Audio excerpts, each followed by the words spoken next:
Alright, and hello and welcome back to How To with Melissa's Magical Creations.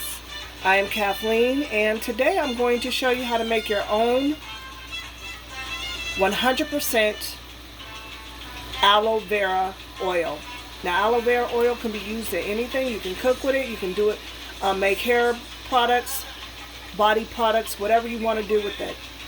And you're going to make it yourself, so you don't have to worry about any kind of added chemicals or anything like that. So right now I already have 1.5 aloe leaves.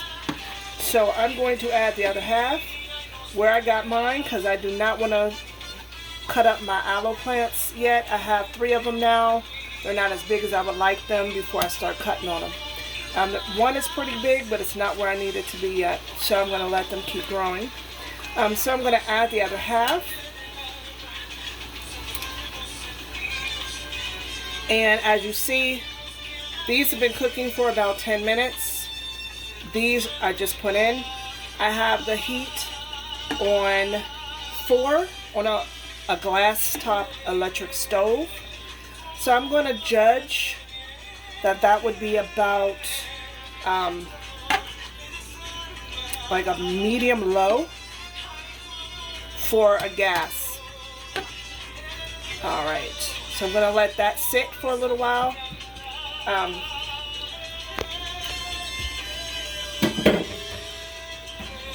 You have to excuse me, I'm also making dinner for the family. So in case you see that pot on the stove, that's what that is. But with this, you just let it sit and simmer. While it's doing that, it's getting all of the aloe out. Every now and then you're going to cut into it.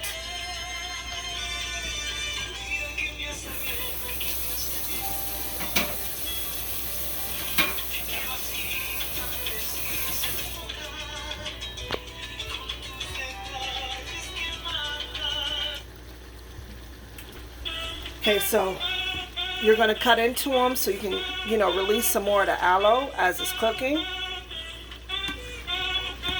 And that's, as they get nice and soft. You're going to cut it. You see I left the skin on. What I did is I cut off the sides, the spikes, and then I just sliced them up. Excuse me. I just sliced them up. And this way, it'll cook down quickly. And then I have 2 8-ounce jars. They're canning jars. Just these. Got them from Walmart. I got the aloe leaves from Walmart also. Regular canning jars. And this is what I'm going to pour them into after I've strained them. And how I'm going to strain them,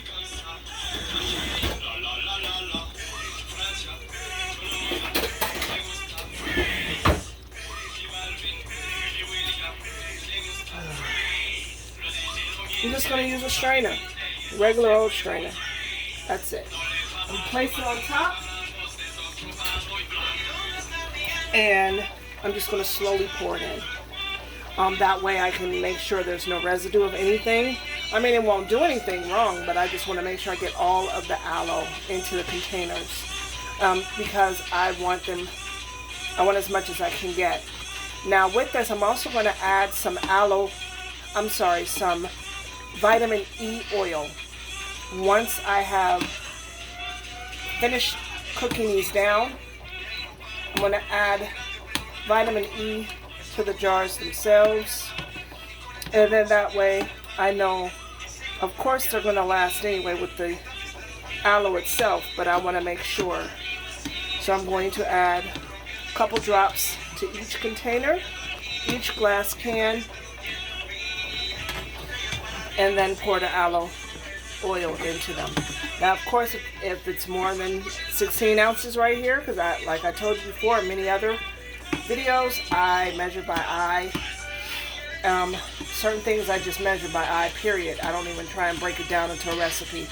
I did have 1 inch. I used olive oil to cook this down. So I used 1 inch in the bottom of this pan. And then I put the heat on the 4, and then I put the aloe pieces inside, and I've just let them cook down. As you see, the ones that have been in here longer are starting to get, the skin is starting to get translucent like the gel itself. Now I know some people, when they do this, they actually skin it and just use only the gel, but I want all of the plant's properties.